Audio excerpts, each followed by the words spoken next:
toda hora some isso. O quê? A minha Xuxinha. Ué, mas você não guarda no lugar certo? Claro que eu guardo. Eu tenho até uma caixa de Xuxinha, mas não tem nenhuma lá dentro. Mas se tem uma caixa de Xuxinha e não tem nenhuma lá dentro, é porque você não guarda lá. Todo dia, amor, todo dia. 5 vezes por dia, 10 vezes por dia você fica reclamando dessa Xuxinha. Bota o negócio no lugar direito que você não vai perder. E por que você tá reclamando comigo? Você sabia, Isaac, que reclamar demais programa o seu cérebro para negatividade? E você sabia que não guardar a Xuxinha na caixinha programa você pra ser uma bagunceira? Só que não é sobre isso o vídeo hoje. Vamos falar agora sobre 8 hábitos que você precisa aplicar para melhorar a sua inteligência emocional. Fica com a gente até o final.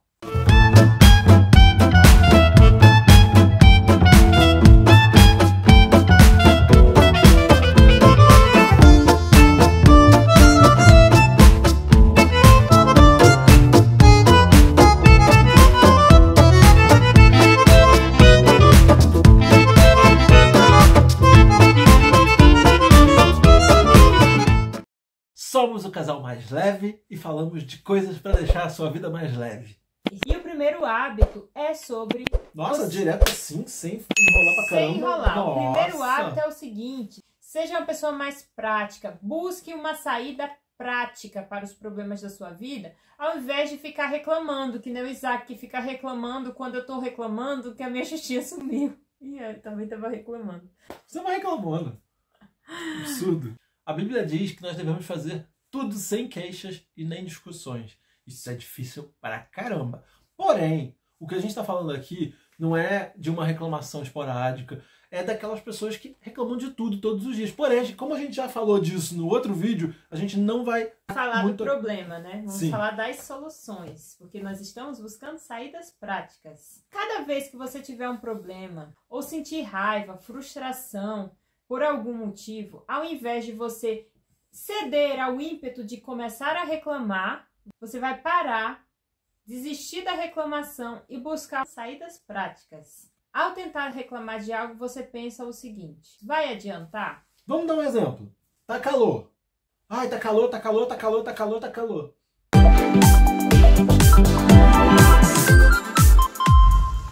Vai resolver? Não. Não, você vai no mercado e compra um ar-condicionado. Faz cara de rica, faz cara de rica, faz cara de rica. Pronto, resolvido. Simples assim. Pô, mas precisa ir tão longe assim, o ar-condicionado tá caro. Um ventiladorzinho já ajuda. A metralhadora de Jeová. Um banho.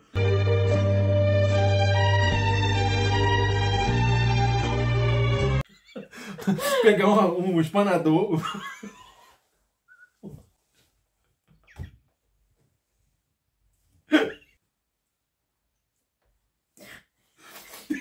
Pega o espanador, tira toda a poeira do seu corpo, aí você vai sentir que você tá mais... Porque a sujidade deixa...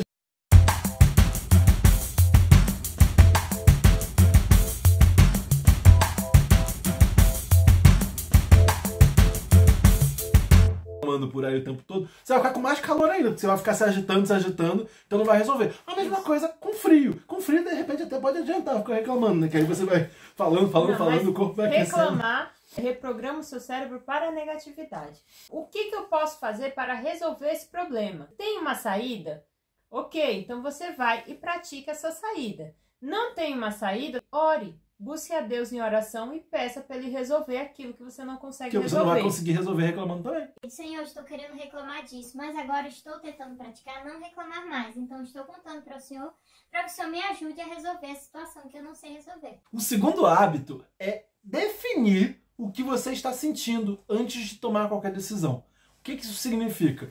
Muitas vezes a gente não conhece os nossos sentimentos. Acha que a gente precisa agir pelo impulso do que está sentindo naquele momento, mas nem conhece o que está sentindo. Você vai para um outro problema. Se você não entende o que você está sentindo e você já age com impetuosidade, você está se abandonando nas emoções. Por exemplo, a raiva não é boa nem ruim. Na verdade, a raiva é algo necessário que a gente precisa sentir. No momento certo. Tanto é que Jesus diz: irai-vos, mas não pequeis. Se irar não é pecado. O pecado é o que você vai fazer com essa ira. Se eu estou vendo um adulto espancando uma criança. Eu vou ficar irada. Aquela ira tem que me fazer ligar, chamar a polícia, tomar alguma atitude para proteger aquela criança. Então, a ira me ajudou a Conter o agressor, né? Conter o agressor e proteger aquela criança. Isso eu consegui fazer porque eu tenho inteligência emocional e eu consegui tomar a atitude correta. Porém, se eu me abandonar nas emoções, a vontade que vier seja fazer uma coisa errada e eu fizer, por exemplo, estou muito irada com esse agressor, vou pegar uma arma e vou matar ele. Tá certo? Não, porque não podemos fazer justiça com as próprias mãos. Isso é não se abandonar nas emoções. É você tomar as rédeas das suas atitudes. Quando você tiver com um sentimento desconhecido, é importante você se perguntar: o que eu estou sentindo? Isso é ansiedade? Isso é raiva? Isso é tristeza? Isso é angústia? É mágoa? Você entendendo isso, é muito mais fácil você canalizar para onde você vai usar esse sentimento. Lembrando, repetindo, que o sentimento nunca é ruim. Porém, a atitude em consequência desse sentimento pode ser boa ou ruim, sim. Você que é ansioso, quando você está com ansiedade, muitas vezes você nem sabe que é ansiedade, mas tem que parar para pensar o que eu sinto. Eu sinto taquicardia, fico com calor no corpo, fico agitado, fico sem vontade de levantar na cama. Você já sabe esse padrão. Quando você sentir isso de novo, você tem que parar, peraí, o que eu estou sentindo é real? É algo físico? Ou o que pode estar causando? É ansiedade? O que eu tenho que fazer com a minha ansiedade? Eu preciso de ajuda? Eu faço terapia? Eu preciso orar? Quando a gente está passando por uma situação que nos leva a ter ansiedade, a gente tem que aprender estratégias. E isso a gente já vem falando no nosso canal. E a gente ainda vai falar muito mais sobre ansiedade. Tem alguns exercícios para controlar isso. Mas um exercício bem prático e bem simples é você parar e levar essa ansiedade a Deus. Inclusive, lá em Filipenses 4, 6, 7, diz o seguinte: não andem ansiosos por coisa alguma, mas em tudo, pela oração e súplicas, e com ação de graças, apresentem seus pedidos a Deus. E a paz de Deus, que excede todo o entendimento, guardará o coração e a mente de vocês em Cristo Jesus. A chave é você não ser escravo do seu sentimento. Suas atitudes compactuem com o que você está sentindo. Estou ansioso, vou procurar meu terapeuta. Claro, primeiro é sempre Deus, mas vou procurar um amigo, vou fazer o que tiver que fazer para resolver aquele problema. Você vai criando a sua rotina, criando saídas para os seus sentimentos. O terceiro hábito, observar as emoções alheias, ou seja, empatia, é começar a observar os outros. Tem uma frase do Leandro Carnal que ele diz assim: provavelmente a indiferença seja a maior e mais cruel das maldades humanas, pois ela significa que eu nem sequer estou lhe vendo. Como a gente pode combater esse mau hábito de ser indiferente ao outro? Empatia. Nós que procuramos servir ao próximo, Sim. Nós que procuramos ser pessoas melhores, que procuramos cuidar da nossa mente, temos que entender que é fundamental para uma sociedade saudável, sim, que nós sejamos empáticos. A gente acabou de ler uma frase que é do Leandro Carnal, que é ateu, mas é um filósofo que tem textos e tem ideias maravilhosas que a gente pode aproveitar. Mesmo ele não acreditando em Deus, ele acredita numa melhora da sociedade e ele fala, né, sobre essa questão da indiferença. E nós que somos cristãos também devemos falar e devemos combater a indiferença, porque quando Jesus passou aqui na Terra, ele estava sempre olhando para o outro. Justamente quem sofria com essa indiferença. Ele esteve muito presente com os mais marginalizados da sociedade, né? Aquelas pessoas que ninguém olhava, aquelas pessoas que todo mundo queria longe. E Jesus esteve ali presente com elas, cuidando delas, e deu o exemplo e nos ordenou que fizéssemos o mesmo. Cuidem das viúvas, cuidem dos órfãos, cuidem dos pobres. A empatia, na verdade, trata de exercitar a sensibilidade às emoções dos outros. Até mesmo aquelas pessoas que a gente acha que não precisam de ajuda. Se colocar disponível. E o quarto hábito é oferecer ajuda. Também é empatia, né? Tem gente que nunca vai pedir.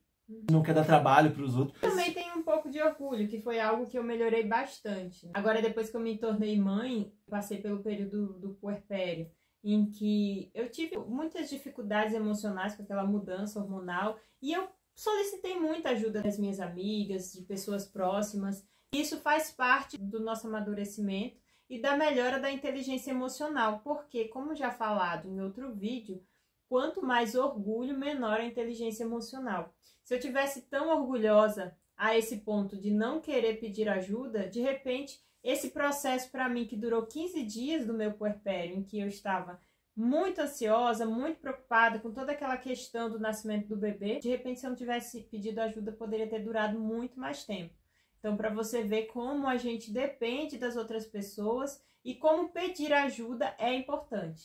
Muita gente não vai pedir, então nós temos que ser sensíveis para entender quando alguém precisa, mesmo que não peça. Muitas vezes, não é ajudar com a ajuda que você tem a oferecer, e sim perguntar o que a pessoa precisa. Às vezes você quer ajudar materialmente e a pessoa está precisando só de um ouvido, só falar e você escutar. Um exemplo disso, chega uma pessoa na rua para pedir uma comida, ela está com fome. E aí alguém que fala assim, eu vou orar por você. Cara, na verdade não vai estar ajudando aquela pessoa.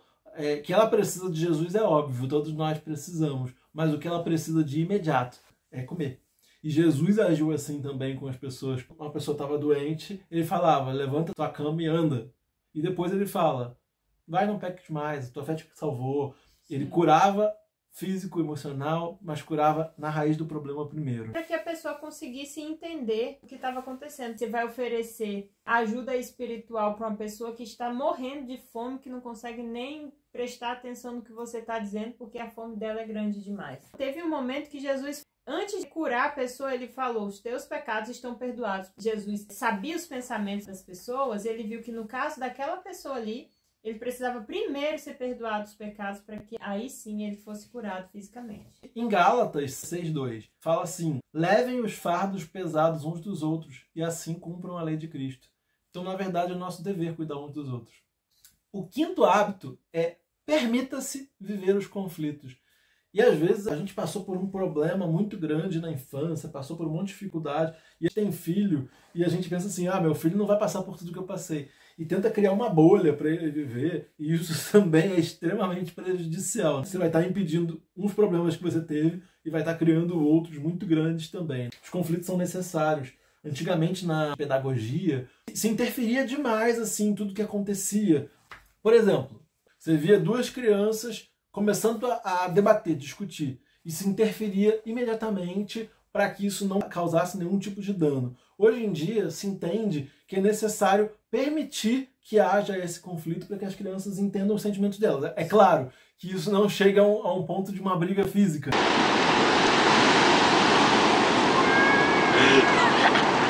Mas observar de longe, interferir se necessário. E nem sempre é necessário interferir. Na verdade, para ajudar a criança a resolver o conflito. Não apenas afastar e acabou. E às vezes é muito mais fácil do que a gente fazia parecer. Isso não só entre crianças, mas nós adultos mesmo. Muitas vezes a gente foge de conversas difíceis, de ambientes que tem pessoas com opiniões diferentes, porque a gente não quer lidar com aquele conflito. Só que, como eu falei em outro vídeo, assim como a nossa musculatura física ela precisa ser trabalhada para aumentar, para crescer, mesma coisa a nossa musculatura ali, a nossa saúde mental. A gente precisa ganhar resistência mental e para isso a gente precisa passar por conflitos e resolver esses conflitos. Conversar, um casamento precisa ter conversa e com o passar do tempo, esses conflitos vão até diminuindo porque você aprendeu a lidar com eles, você não só fugia.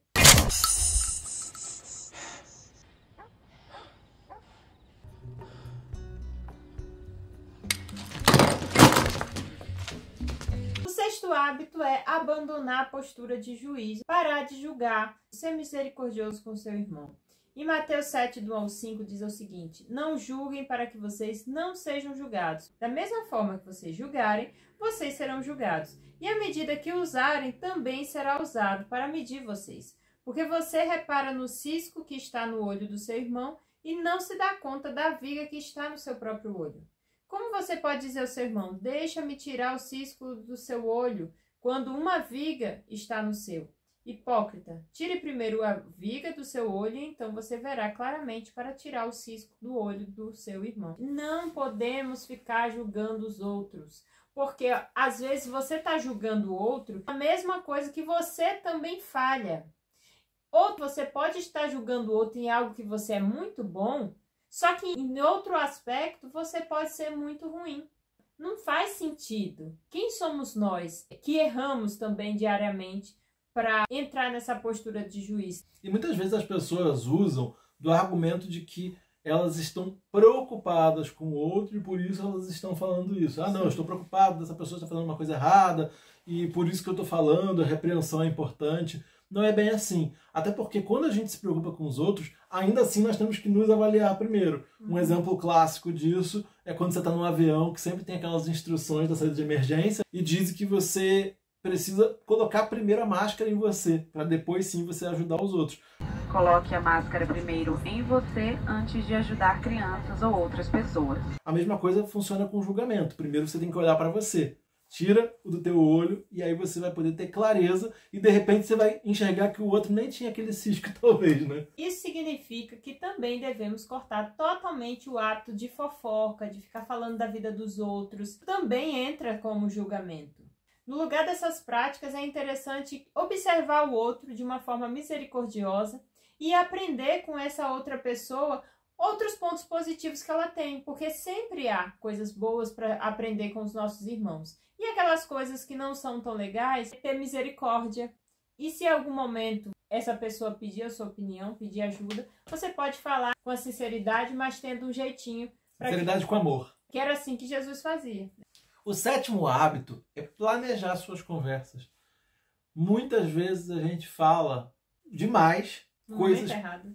Exatamente. Não contribui com o bem-estar de ninguém, você fica em maus lençóis, você cria uma saia justa para as pessoas que estão ali, porque você simplesmente não pensou, não planejou. Então, exercitar o que a gente vai conversar com os outros, né? O que é lícito falar, o que não é, o que é positivo. Se for um assunto delicado, pensar como é que eu vou começar esse assunto. Tem até muitas orientações sobre como falar sobre assuntos delicados. Sempre começar com um elogio, mas um elogio sincero. É o momento de tocar nesse assunto?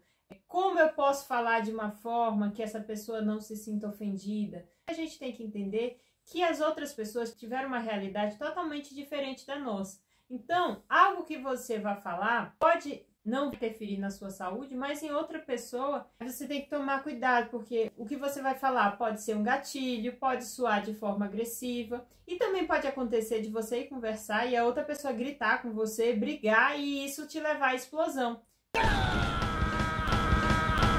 E aí você precisa ter inteligência emocional para mesmo você tenha planejado a sua conversa, ela sair um pouco dos eixos, mas você não revidar naquele momento, ter paciência para dizer, é melhor a gente continuar essa conversa no outro dia, aprender a respirar e aprender que às vezes falar no momento da raiva é o pior momento. Avalie se você é a pessoa indicada para conversar sobre aquele assunto. Às vezes não. O 8º hábito é treine a sua resistência às tentações. Muitas coisas no dia a dia interferem na nossa vida. Nós precisamos saber as guerras que nós vamos lutar e precisamos saber em que momento a gente precisa realmente ser firme. E esse treinamento ele envolve até neurotransmissores, ele está muito ligado à nossa saúde emocional. Quando a gente tem uma inteligência emocional mais desenvolvida, consegue vencer mais as provações, consegue vencer mais as tentações. Quando a gente já não está tão exercitado assim, pode ser que caia e erre muito mais vezes. Isso tem muito a ver também com a dopamina. Alguns de vocês já devem ter escutado falar do jejum de dopamina, porque a gente está numa época em que a dopamina está muito presente. Se a gente quer assistir um filme, a gente vai lá, pega o controle remoto, liga e assiste o filme. Se a gente quer comer, a gente liga para um aplicativo que traz a comida rapidamente para sua casa. Então, na hora que você quer matar aquela vontade, aquele prazer, você consegue tudo com muita facilidade. A dopamina está sempre em alto nível. E isso faz com que a gente crie um vício de sempre querer mais e mais dopamina e aumenta a facilidade de cair em tentações, porque você está acostumado a não receber não de você mesmo. E conforme a gente não vai resistindo, por exemplo, a questão alimentar mesmo, que a gente fala bastante aqui, inclusive tem o curso que vocês estão acompanhando aí no canal, né? Eu cedo a determinada alimentação. E aí eu cedo amanhã, eu cedo depois de amanhã. Isso vai fazendo com que aquele prazer momentâneo já não seja mais suficiente. Eu vá precisando aumentar as doses. Aumentar as doses e até mudar o tipo do alimento que eu estou consumindo. Isso acontece muitas vezes também em relação a álcool e uso de drogas, né? A pessoa já não se contenta mais com o uso do álcool para quem usa e aí vai começando a usar drogas. E é um caminho que fica sem freio. porque a gente realmente fica viciado na dopamina. Aprender a dizer não para você mesmo é necessário. Sim. Então, treinar essa resistência é pensar por um bem maior. Você trocar o seu prazer momentâneo e curto, de pouca duração, por um prazer mais duradouro, mas que vai vir só posteriormente.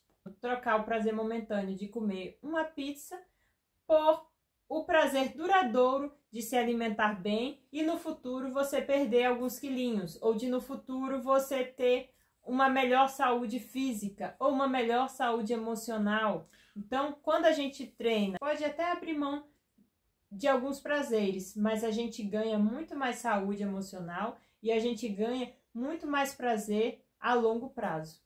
O que você prefere? Comprar todas as coisas que tem na sua frente todos os dias ou se planejar para uma grande viagem ou para ter sua própria casa? E se você gostou desse vídeo, não deixa de compartilhar para todos os seus amigos. Não esquece também de se inscrever no canal se você ainda não é inscrito e curtir o nosso vídeo. Que o YouTube entregue para mais pessoas e mais pessoas venham para a família Casal Mais Leve. Tchau! Tchau!